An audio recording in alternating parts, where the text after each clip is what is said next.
Bismillahirrahmanirrahim. Assalamualaikum warahmatullahi wabarakatuh dan salam sejahtera. Allahu Akbar, Allahu Akbar, Allahu Akbar, walillahil hamd. Apa khabar semua? Alhamdulillah, marilah kita bersama-sama memanjatkan setinggi-tinggi kesyukuran kehadrat Allah Subhanahu wa taala kerana dengan limpah dan izin kurnianya seluruh umat Islam di negara ini akan menyambut hari raya Aidul Adha esok. Saya percaya pada ketika ini ramai dalam kalangan saudara dan saudari telah berada di kampung halaman masing-masing untuk menyambut Aidul Adha bersama ibu bapa dan kaum keluarga yang tercinta. Aidul Adha adalah hari kebesaran Islam yang disambut oleh umat Islam di seluruh dunia dengan penuh keinsafan dan pengertian yang besar.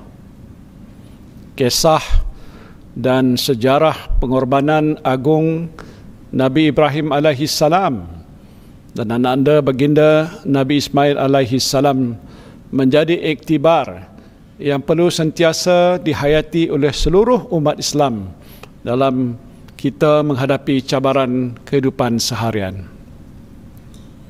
Bagi kita umat Islam di Malaysia, iktibar daripada Aidil Adha menjadi panduan dalam menghadapi cabaran wabak COVID-19.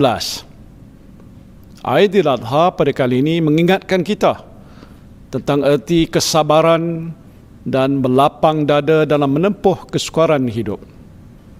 Pengorbanan sepenuh jiwa dan raga telah saudara-saudari lakukan. Sejak 18 Mac lalu, saudara-saudari akur dengan Perintah Kawalan Pergerakan atau PKP, termasuklah PKP pemulihan yang sedang berkuat kuasa pada waktu ini. Alhamdulillah, hasilnya kita telah berjaya mengawal penularan wabak COVID-19. Namun begitu, saya hendak mengingatkan bahawa kita masih belum berjaya sepenuhnya dalam memerangi wabak COVID-19 ini. Malaysia dan banyak negara lain masih belum diisytiharkan bebas daripada pandemik ini. Bahkan sejak mutakhir ini terdapat sedikit peningkatan kes-kes positif COVID-19 di negara kita. Justru kita tidak boleh leka dan alpa.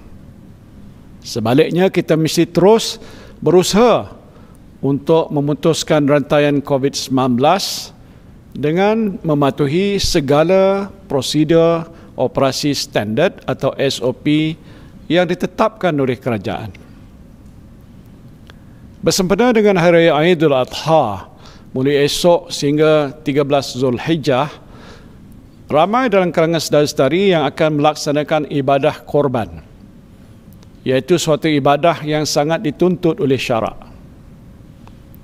Laksanakanlah ibadah korban ini dengan penuh penghayatan, di samping mematuhi SOP yang ditetapkan, iaitu hadkan jumlah yang hadir di tempat penyembelihan tidak melebihi 20 orang bagi seekor lembu.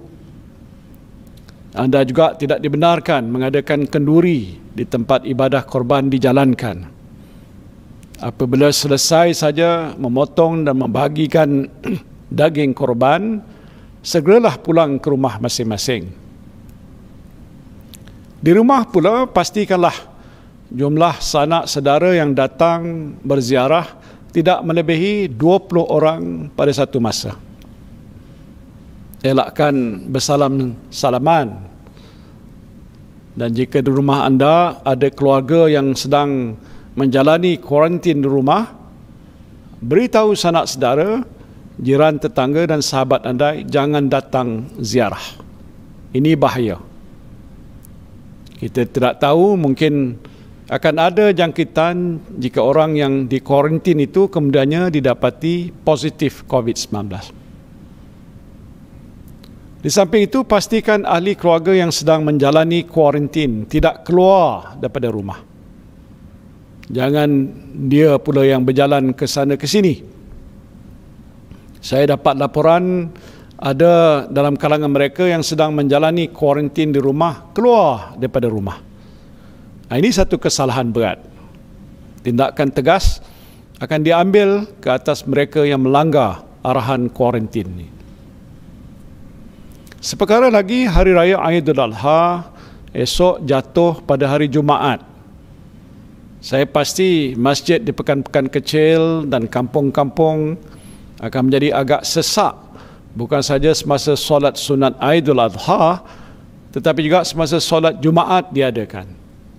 Ini kerana ramai perantau pulang ke kampung halaman masing-masing. Jadi saya nak minta kerjasama imam-imam, Bilal, Tok Siak dan semua ahli jawatan kuasa masjid supaya kawal keadaan. Pastikan jarak yang selamat antara makmum, dan pergerakan keluar dan masuk masjid juga mesti dikawal supaya teratur.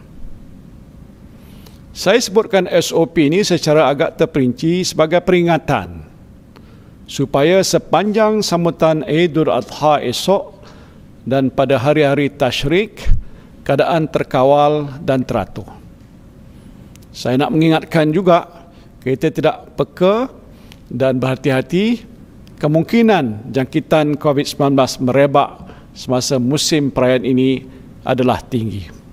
Kita nak elakkan perkara ini daripada berlaku.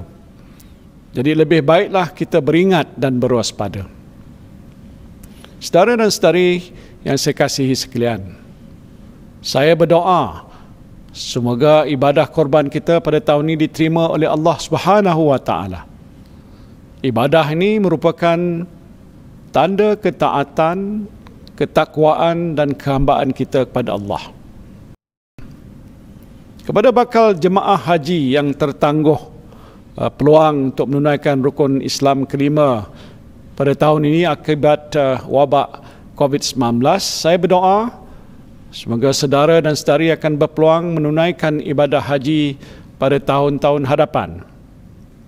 Saya percaya saudara dan saudari telah menerima ketentuan ini dengan penuh redha, sabar dan berlapang dada. Yakinlah, ia juga merupakan suatu bentuk pengorbanan yang tinggi nilainya di sisi Allah Subhanahu wa taala. Di kesempatan ini saya, isteri dan seisi keluarga ingin mengucapkan selamat Hari Raya Aidil Adha pada seluruh umat Islam di Malaysia.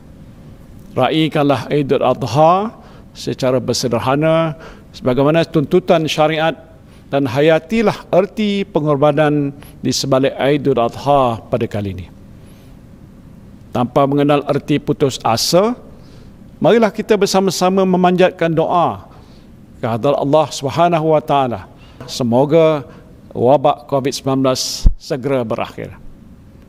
Sesungguhnya pertolongan dan rahmat Allah itu sangat hampir kepada hamba-hambanya yang bertakwa. Maka tingkatkanlah ketakwaan kita dan berdoalah kepadanya. Mudah-mudahan doa kita dimakbulkan dan kita beroleh kemenangan. Wabillahi taufiq wal hidayah. Assalamualaikum warahmatullahi wabarakatuh. Allahu Akbar. Allahu Akbar. Allahu Akbar, walillahil hamd.